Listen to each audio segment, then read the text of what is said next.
Join us now in studio on that red-hot issue of water charges. Paul Murphy, to you first. I guess you're tapping in, pardon the pun, to a groundswell of public anger on these water charges. How do you see Saturday playing out, and ultimately what's the objective? Yeah, on Saturday now, at this stage, we're up to nearly 90 protests. I think there'll be well over 100, perhaps 150 protests right across the country. I think we will see over 100,000 people on the streets, bigger even than what happened 3 weeks previously. And really what you have now, it's a movement from below that's very, very significant. And people should just look. I mean, the government has been in disarray for the last 2.5 weeks because of the protests and because of the by-election results. And so think of what we can do if we get huge numbers on the streets again this Saturday. But Stephen Donnelly, one argument that's lost in all of this, and I don't imagine you disagree with much of what Paul has said there, is this dire need to upgrade our water infrastructure. Now, how are we going to do that? Is it possible without the imposition of charges?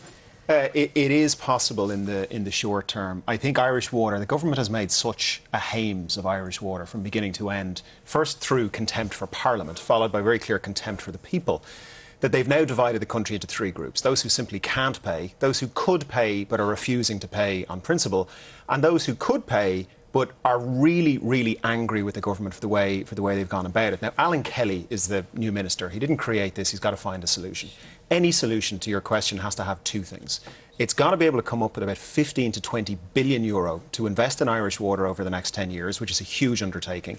And it must address the very serious concerns that have been raised by Paul, by a lot of people within the Dáil, and a lot of people on the streets: affordability to pay, public ownership, PPS numbers and so forth. So any solution has got to do those things. 20 billion euro, that is a big cheque to write. I mean, do you imagine that kind of money coming out of central coffers, out of central taxation, Paul Murphy? I think it can. I think that the presumption that having water charges means we'll have more investment in infrastructure doesn't hold any water. I mean, in Britain, they privatised water in 1989, which I think is what this government would like to do. Since then, they're on the record saying that they don't want to privatise. They are. So whatever about the Labour Party was on record before the election saying that they were opposed to water charges, so we don't trust this government at all. But investment in Britain since privatisation actually decreased because these companies are only interested in maximising short-term profit. We agree there needs to be significant investment in fixing our leaks. There needs to be a programme for retrofitting for dual flush toilets, grey water harvesting, rainwater harvesting.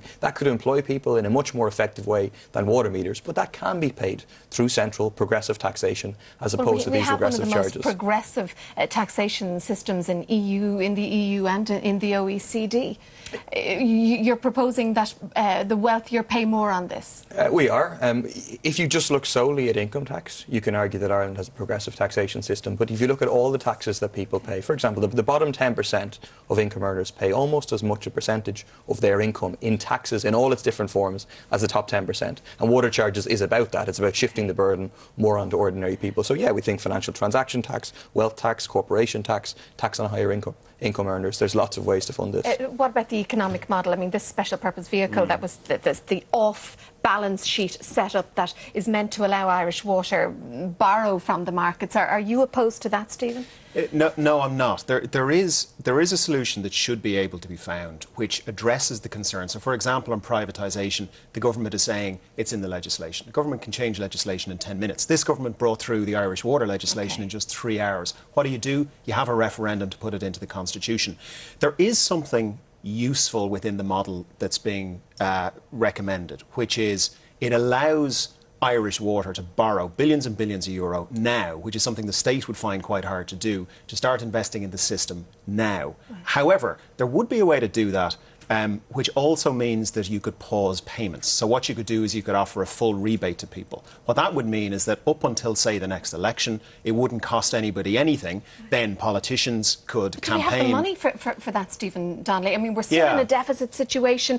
The budget calculations, were fairly ambitious. Is there enough room to manoeuvre to facilitate an idea like that? Yeah, there is. I think based on the changes that came through in the budget, the Irish water charges are probably going to raise about 150 million euro. Now, within the context of a 60 billion euro budget, it's a tiny, tiny amount of money, and it has caused so much anger and frustration and humiliation, quite frankly, out there with people worrying about what a trickle is going to mean for them, that for €150 million right now, at least until after the next election, when every party can come together and say this is what we propose, and have a public consultation, I think it makes an awful lot of sense to pull back on charges for the next 2 years. It does offer a huge political football, though, heading into the next general election, doesn't it? Well, it does, but it's clearly an issue that affects everybody. It has mobilised an awful lot of people for the first time. So why not let political parties put forward what they would do and have a full, public, open, honest conversation about it,